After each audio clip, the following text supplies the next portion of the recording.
உதகையில் 1 மணி நேரத்திற்கும் மேலாக பெய்த கனமழையால் சாலைகள் எங்கும் வெள்ளக்காடாக காட்சியளித்தன. உதகை சுற்றுவட்டாரத்தில் கடந்த சில நாட்களாக மழை பெய்து வருகிறது. இந்நிலையில் இன்று காலை 1 மணி நேரத்திற்கும் மேலாக இடியுடன் கனமழை பெய்தது. கமர்ஷியல் சாலை, மத்திய பேருந்து நிலையம் செல்லக்கூடிய சாலை உள்ளிட்ட பல்வேறு இடங்களில் ஆறு போல் தண்ணீர் பெருக்கெடுத்து ஓடியது.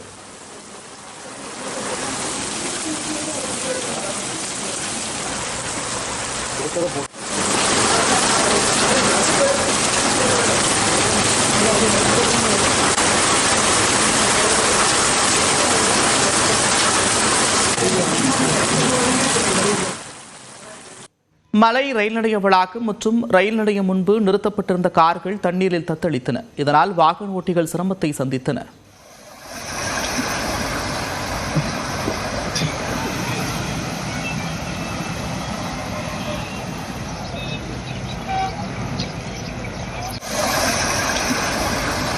தொடர் மழை காரணமாக சுற்றுலா பயணிகள் மட்டுமின்றி உள்ளூர் மக்களும் இன்னல் அடைந்தனர்.